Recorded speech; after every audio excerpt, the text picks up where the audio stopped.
গভীর রাতে জুলাই বিপ্লবে আহতদের কাছে 4 উপদেষ্টা, দাবি পূরণের আশ্বাস। হাসপাতালে ফিরে গেলেন আন্দোলনকারীরা। জলবায়ু পরিবর্তনের কারণে বিশ্ব সভ্যতা হুমকির মুখে। COP29 সম্মেলনে বলেছেন প্রধান উপদেষ্টা, দক্ষিণ এশিয়ার বিদ্যুৎ উৎপাদনের সুযোগ কাজে লাগানোর আহ্বান। সব সংস্কার সরকারের হাতে দেওয়ার দরকার নেই বলেছেন মির্জা ফখরুল। অন্তর্বর্তী সরকার শুধু স্বল্প ও মধ্যমেয়াদী সংস্কার করবে জানিয়েছেন অর্থ উপদেষ্টা। অন্তর্বর্তী সরকারের দায়মুক্তি অধ্যাদেশ নিয়ে মঈন খানের প্রশ্ন। মোস্তফা সরোয়ার ফারুকী ও শেখ বশিরকে উপদেষ্টা করায় বৈষম্য বিরোধী শিক্ষার্থীদের ক্ষোভ। দেখছিলেন ক্রাউন 7 সংবাদ শিরোনাম। এবারে বিস্তারিত। জুলাই বিপ্লবে আহত রোগীদের শান্ত করতে বুধবার মধ্যরাতে পঙ্গু হাসপাতালের সামনে সড়কে ছুটে গেলেন অন্তর্বর্তী সরকারের 4 জন উপদেষ্টা ও 1 জন সহকারী। তাদের দাবি পূরণের আশ্বাসে প্রায় 13.5 ঘণ্টা পর হাসপাতালের সামনের সড়ক ছেড়ে দেন আন্দোলনরতরা। আজ দুপুরে সচিবালয়ে রোগীদের সাথে বৈঠক অনুষ্ঠিত হবে। আহতদের চিকিৎসা ও পুনর্বাসনের জন্য একটি রূপরেখা তৈরি করে ডিসেম্বরের মধ্যে তা বাস্তবায়নের ঘোষণা দেন উপদেষ্টারা। গোলাম মঈনুল হাসানের রিপোর্ট। সুচিকিৎসা ও পুনর্বাসনের দাবিতে রাজধানীর জাতীয় অর্থোপেডিক হাসপাতালের সামনে বুধবার দুপুর 1টা থেকে অবস্থান নেন জুলাই বিপ্লবে আহতরা। সেই আন্দোলনী গড়াই মধ্যরাতে তারা শর্ত দেন 4 উপদেষ্টাকে রাতেই তাদের সাথে দেখা করতে হবে, তবেই ছাড়বেন সড়ক। রাত 12টার দিকে বৈষম্য বিরোধী আন্দোলনের আহ্বায়ক হাসনাত আব্দুল্লাহ এসে পরিবেশ শান্ত করার চেষ্টা করলেও সড়ক না ছাড়ার ঘোষণায় অনড় থাকেন আন্দোলনরতরা। তারা বলেছেন যে ওনারা সকালে এসে পৌঁছাইতে সব মিলে ওনারা 2টার পরে আপনাদের জন্য ওনারা সময় দিবেন। শেষ পর্যন্ত রাত 3টার দিকে হাসপাতালের সামনে ছুটে আসেন 4 উপদেষ্টা, জানান নিজেদের সীমাবদ্ধতার কথা, ভুল স্বীকার ও দুঃখ প্রকাশও করেন উপদেষ্টারা। আপনাদের কষ্টের সাথে সমবেদনা জানাই। এই রাত্রে গভীর রাত্রে আমরাও এসেছি আপনাদের সাথে কথা শোনার জন্য। আগামী ডিসেম্বরের ভেতরে আমরা সব আহত পুরো বাংলাদেশের সব প্রান্তিক এবং শহরে যেখানেই থাকেন না যতজন আহত আছেন সবাইকে আমরা চিকিৎসা এবং চিকিৎসার সাথে সাথে পুনর্বাসনের ব্যবস্থা ব্যাপারে স্পষ্টভাবে আমরা অবস্থান নিব। ডিসেম্বর পর্যন্ত আমাদের সময় দেন এবং কালকে এসে বসে আমাদের সাথে আপনারা একটি রূপরেখা তৈরি করার জন্য আমাদের সহযোগিতা করেন। আমাদের ঘাটতি আছে, আমরা সেই ঘাটতি মোকাবেলার জন্য সবচেয়ে গুরুত্ব দিয়ে আপনারা যদি চান আমিও 2টার সময় মিটিংয়ে থাকবো। একটা মিটিং যখন হয় সেখানে আমাদের অনেক কাগজপত্র দেখতে হবে, জুলাই ফাউন্ডেশনের লোকজনকে রাখবে, কারা পেয়েছে কারা পায়নি, কোথায় আমাদের সমস্যা হয়েছে সবকিছু আমাদের জানতে হবে। আমাদের এটা থেকে ভালো লাগছে না যে আপনারা এত কষ্ট করে এত রাত পর্যন্ত এখানে আছেন, নাহলে আমরা এত রাত ছুটে আসতাম না। আপনাদের প্রতি আমাদের ঋণ আছে, আপনারা যে ত্যাগ স্বীকার করেছেন সেটার বিনিময়ে তো কিছু হয় না। তো কাজে আপনারা আমাদের একটা অনুরোধ রাখেন, আজকে রাত্রে আপনারা ফিরে গেলেই আমরা যাব, আপনারা আসেন, আমরা একসাথে ঢুকি। আপনারা যদি আমরা করি, আমরা কালকে এটা সমাধান নিশ্চয় একটা কিছু হবে, আপনারা অসন্তুষ্ট হবেন না।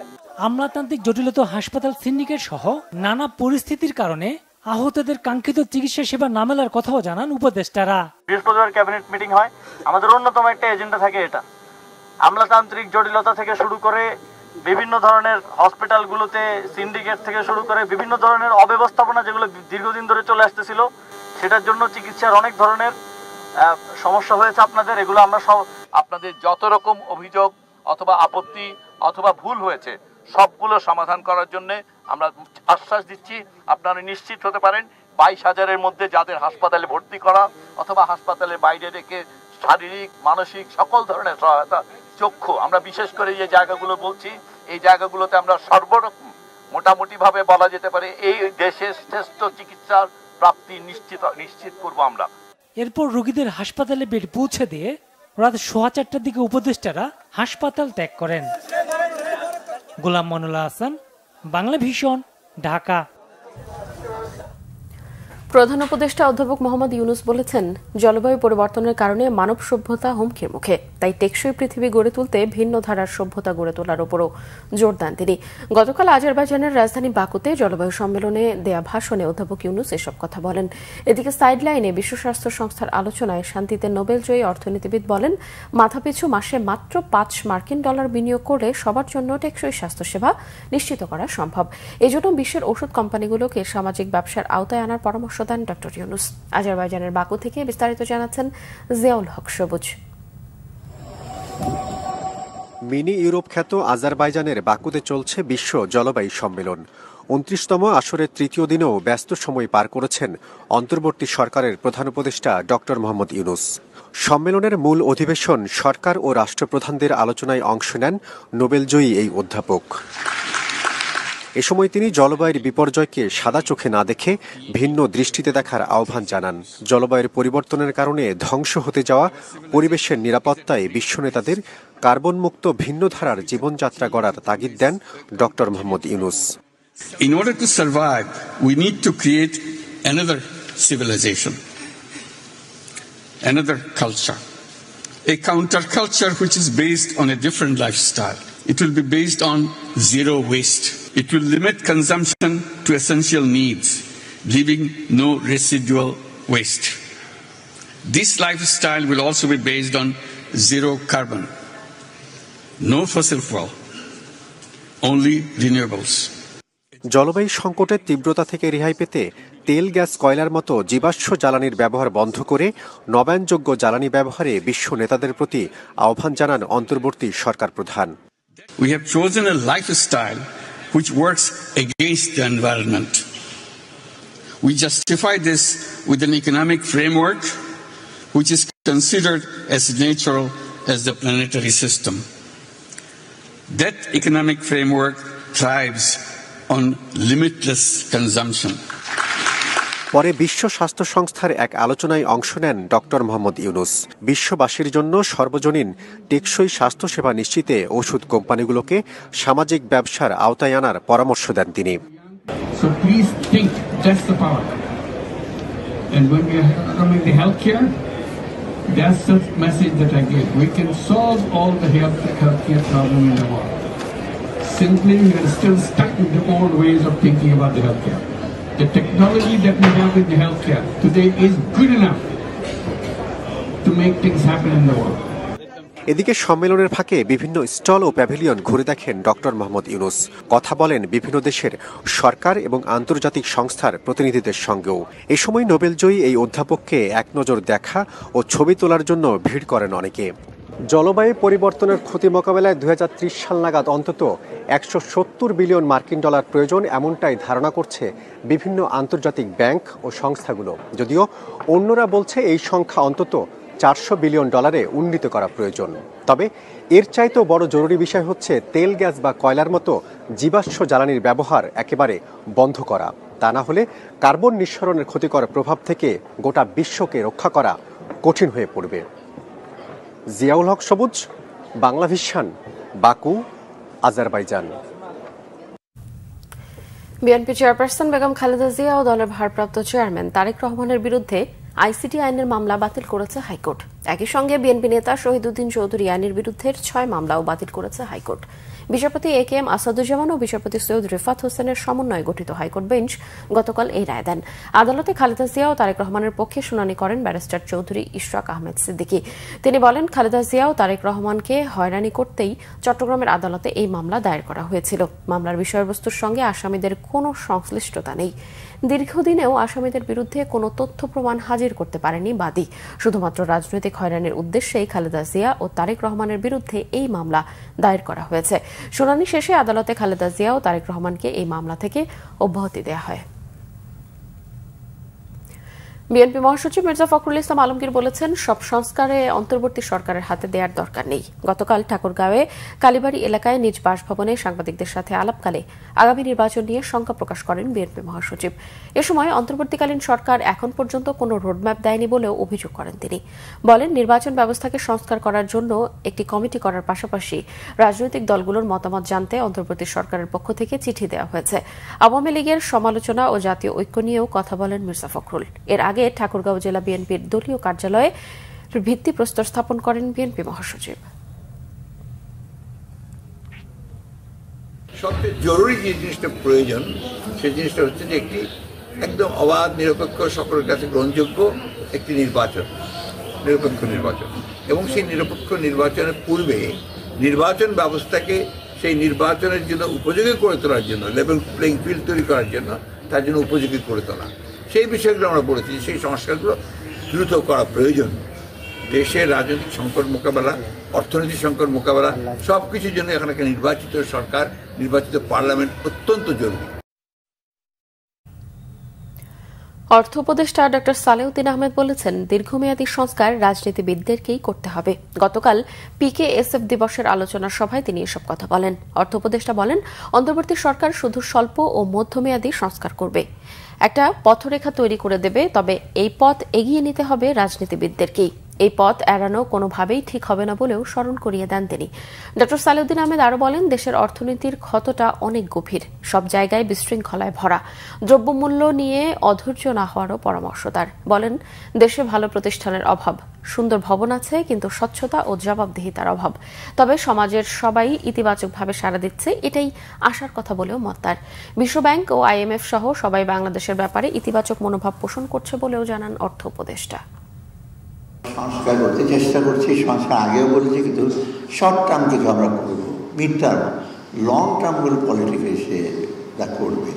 কিন্তু আমি ওদের বলেছি, পছন্দ করি না অনেক পলিটিশিয়ান, যে আমরা যেগুলো করছি ব্যাংক সেক্টরে, আমরা একটা ফুটপ্রিন্ট রেখে যাব, যে অ্যাটলিস্ট এইটার উপর দিয়ে আপনি হাঁটবেন।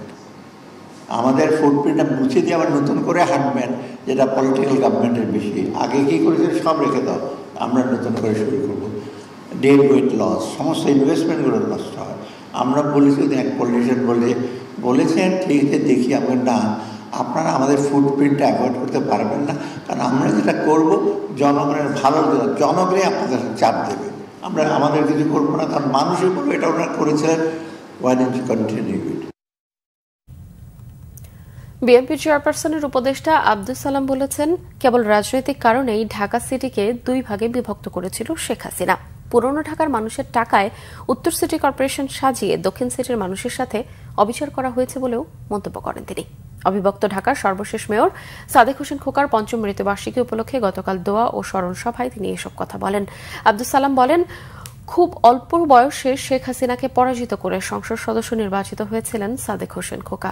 সব দলমত মানুষের কাছে তুমুল জনপ্রিয় ছিলেন অবিভক্ত ঢাকার জননন্দিত মেয়র খোকা। বক্তারা বলেন, ঢাকার মানুষের কল্যাণে নিরলসভাবে কাজ করেছেন প্রয়াত মেয়র। জনকল্যাণে নেয়া সাদেক হোসেন খোকার কাজগুলো ঢাকাবাসী চিরদিন স্মরণ রাখবে বলেও উল্লেখ করেন তারা। অনুষ্ঠানে প্রয়াত সাদেক হোসেন খোকার ছেলে ও বিএনপির নেতা ইঞ্জিনিয়ার ইশরাক হোসেন বলেন, বিগত সরকারের অনিয়ম দুর্নীতির কারণে বসবাসের অযোগ্য শহরে পরিণত হয়েছিল ঢাকা। বিএনপি ক্ষমতায় এলে স্থানীয় সরকারকে শক্তিশালী করার কথাও জানান ইঞ্জিনিয়ার ইশরাক হোসেন। মহানগরীতে বিভিন্ন ভূমিকার কারণে আমরা দেখেছি যে সেই সময় উদীয়মান একজন তরুণ এই সাদেক হোসেন খোকা তৎকালীন আওয়ামী লীগ প্রধান শেখ হাসিনাকে পরাজিত করে সেখান থেকে জয়লাভ করেছিল। সেটা সম্ভব হয়েছিল তার সেই গুণাবলীর জন্যই। এবং নির্বাচিত হওয়ার পরে আমার মনে হয় যে সুলতানপুর, কোতোয়ালি, গ্যান্ডারিয়া, বংশাল এই এলাকার কোনো মানুষ বলতে পারবে না যে কোনো এলাকার কেউ মারা গিয়েছে সাদেক হোসেন খোকাকে জানাজায় পায় নাই। কোনো এলাকায় কোনো একটা সমস্যা হয়েছে, সেখানে সাদেক হোসেন খোকাকে পায় নাই। কোনো পরিবার বিভিন্নভাবে ক্ষতিগ্রস্ত হয়েছে, চিকিৎসার জন্য টাকা পয়সা নাই, সেখানে সাদেক হোসেন খোকাকে পায় নাই, এমন কোনো পরিবার কেউ বলতে পারবে না। আগামী দিনে একটি সুষ্ঠু সঠিক নির্বাচনের মাধ্যমে বাংলাদেশ জাতীয়তাবাদী দল ক্ষমতায় আসলে যত ধরনের অন্যায়, অবিচার এবং আপনাদের প্রতি বৈষম্যমূলক আচরণ করা হয়েছে এই স্বৈরাচারী খুনি ফ্যাসিস্ট হাসিনা সরকারের আমলে, সকল কিছুকে আমরা বিচারের আওতায় নিয়ে আসবো এবং আপনাদের প্রতি যে সকল অন্যায় করা হয়ে থাকুক না কেন, কর্মচারী হিসেবে, কর্মকর্তা হিসেবে সকল কিছুকে আমরা সেটিকে আবার সঠিকভাবে কারেকশন করে আপনাদের যথাযথ মর্যাদায়, যথাযোগ্য স্থানে আপনাদেরকে আসীন করা হবে।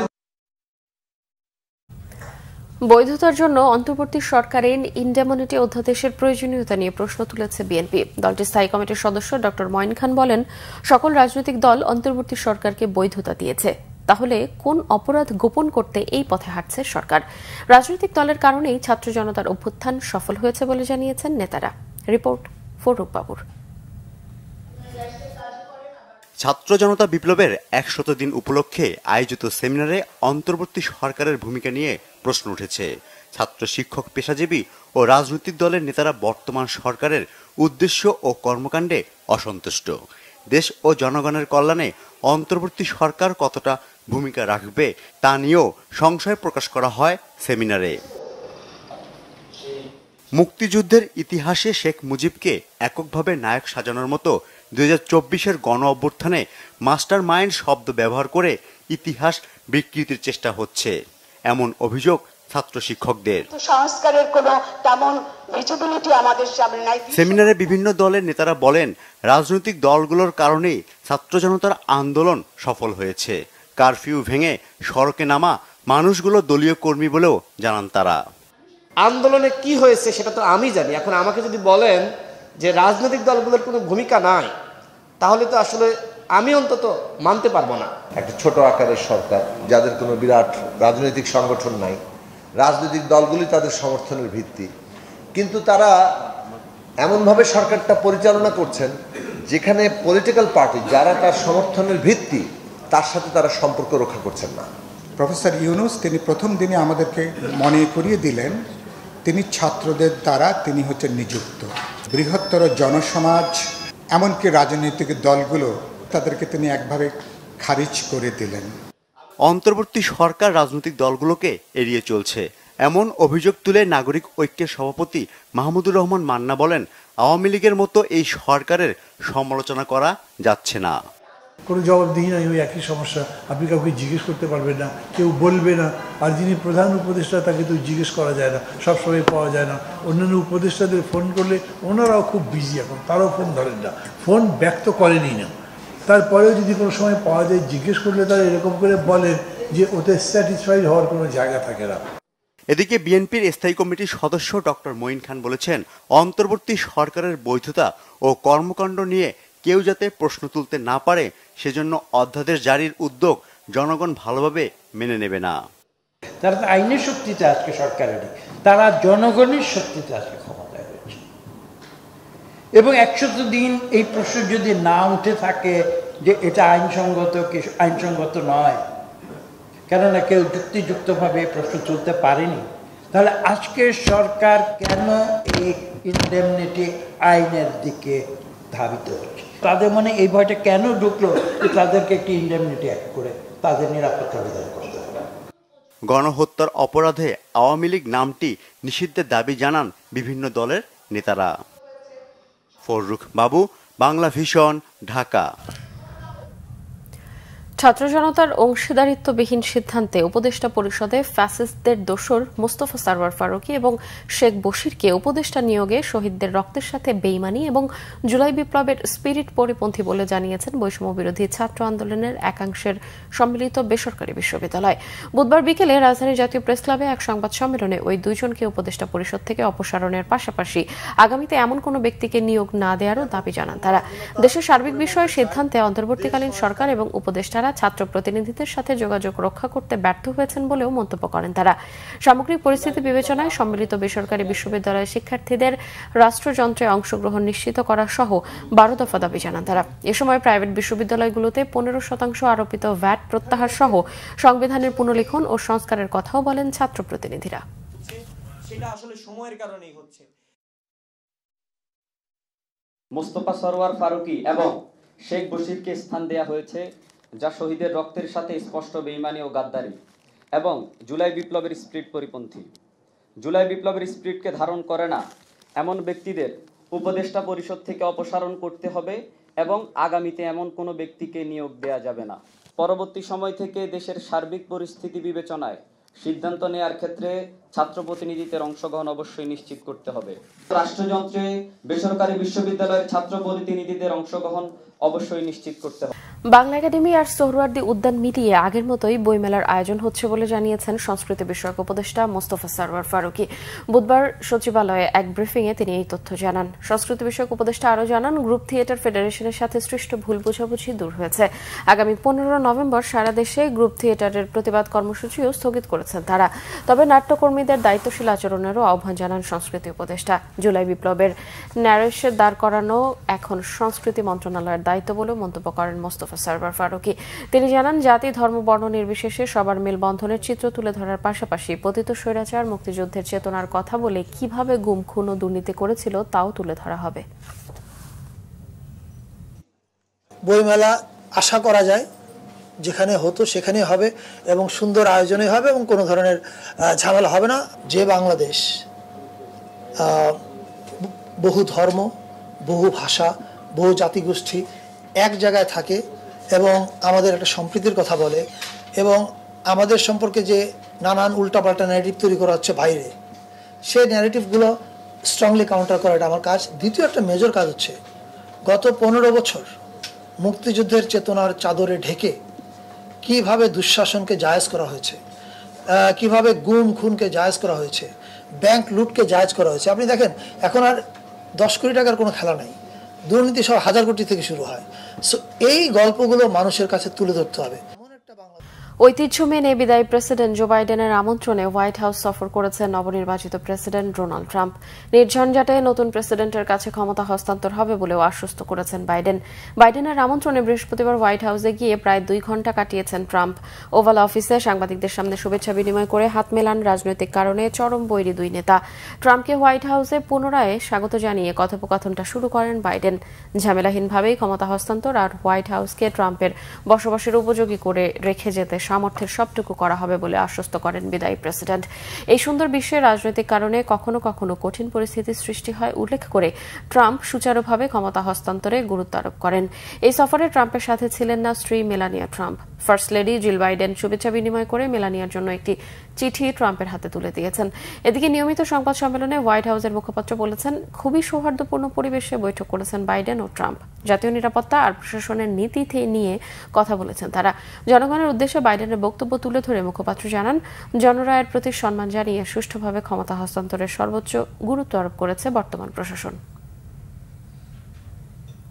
সংবাদ শেষ করব ক্রাউন 7 শিরোনামগুলো আরও একবার জানিয়ে।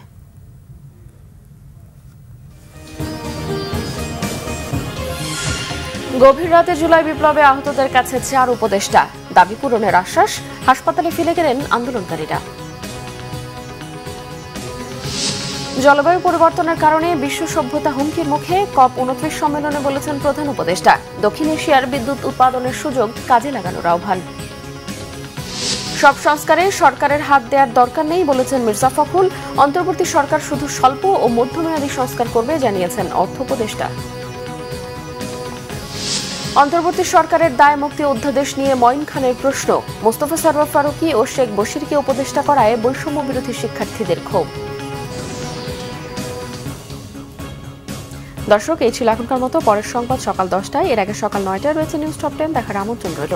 এছাড়াও বাংলাদেশের সংবাদ ও সংবাদ সংশ্লিষ্ট অনুষ্ঠান দেখতে ভিজিট করুন www.bbnews24.com ও facebook.com/banglavishnnews এবং সাবস্ক্রাইব করুন youtube.com/banglavishnnews। এতক্ষণ সঙ্গে থাকায় ধন্যবাদ সবাইকে।